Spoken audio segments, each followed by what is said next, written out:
विश्वजित, श्रेया, साक्षी, प्रियांका, प्रज्ञा आणि पूर्वेश. आमची टीम आहे Kashyap. Subject name fungal infection. Okay, so 1, 2, 3, start. Fungal infection मध्ये मोस्टली टू टाइप्स आपण क्लिनिकली बघतो. एक असतं सुपरफिशियल फंगल इन्फेक्शन आणि एक असतं डीप फंगल इन्फेक्शन. जेव्हा आपण क्लिनिकली केस येतं तर जे सुपरफिशियल फंगल इन्फेक्शन असतात त्याच्यामध्ये टीनिया व्हर्सिक्युलर आणि tinea nigra. Mostly fungal infection हे फंगसची इन्व्हेजन जे होतं त्याच्यामुळे ते फंगल ग्रोथ होते आणि ते पण कधी पण ट्रीट करायला अवघड जातं कारण आपण अँटीबॅक्टेरियल त्याच्यामध्ये वापरू शकत नाही. त्याच्यामुळे ते लक्ष दिलं पाहिजे. आणि सगळ्यात महत्त्वाचं फंगल इन्फेक्शन हे कॉन्टेजियस असतं आणि त्याच्यामुळे ते स्प्रेड पण होतं. त्याच्यामुळे लवकर आपल्याला त्याची ट्रीटमेंट करणं गरजेचं असतं.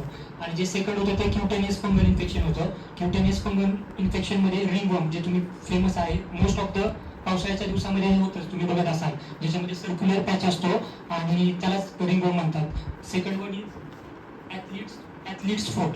ॲथलीट्स फूटमध्ये काय होतं की जे पण तुमचं इची आणि क्रॅकर फिट असतं.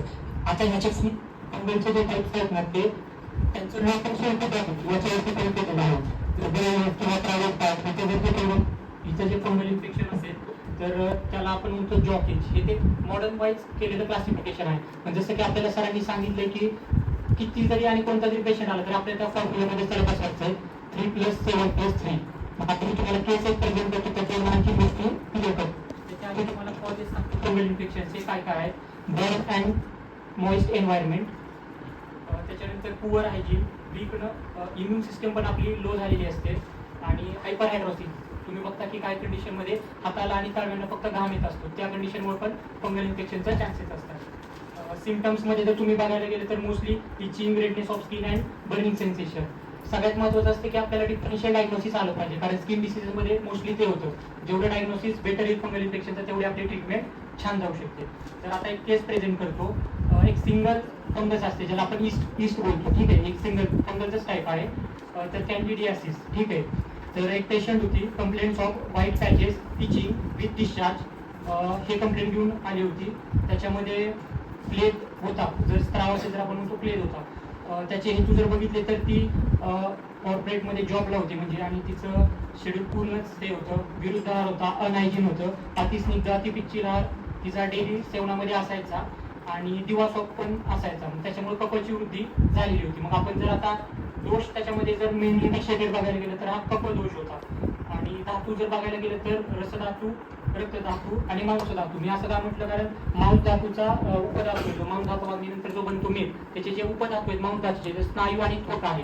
म्हणून कधी पण आपण ट्रीटमेंट याची करताना मांसवरती जर आपण केलं म्हणजे जे मांसपाचक आहेत आपल्या ग्रंथामध्ये रेफरन्स आहेत, रक्तपाचक, रक्तपाचक, मांसपाचक, हे कधी कुठं वापरायचं हे कळलं पाहिजे. कारण कफाचा जेव्हा पेशंट असेल तेव्हा वापरताना कोणतं वापरायचं आणि हेच जर हेतू रक्त जर विषय त्यात झाला असता, आम्ल आहार असता, लवण आहार असता, ह्या जर गोष्टी असत्या तर आपण रक्तपाचक वापरलं असतं कारण तिथं रक्ताच्या रिलेटेड विषयित करणारे हेतू आलेले आहे. म्हणजे कुठं काय वापरायचं हे कळलं पाहिजे.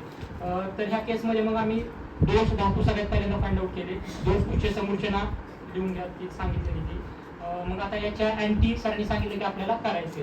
तर मग ग्रंथांमध्ये जे पण आपल्याला रेफरन्स आले कंडुकणं, रक्तपाचक आणि कफकणं ह्या गोष्टी आपण वापरणार. सगळ्यात भारी याच्यामध्ये सांगितलेलं आहे की चक्रमर्द चालेल. कॅशियाटोरा ज्याचं नाव आहे चक्रमर्द, याची जी आहे पावडर तुम्ही लेप करून त्याला लावायला पेशंटला देऊ शकता. त्याच्यामुळे काय होतं की जो पण कफ आहे त्याचं लेखन छान पद्धतीने होतं आणि आपलं तेच काम असलं पाहिजे. याच्यामध्ये पण हीच केस आहे. रक्तमोक्षण पण तुम्ही पेशंटला ॲडवाइस करू शकता ॲज अ पंचकर्म म्हणून. तर ही त्याची एक ट्रीटमेंट, ही एक केस मी एक्सप्लेन केली. नेक्स्ट टीम मेंबर सांगेल गायत्री. आता जसं सरांनी कॅन्डिडेट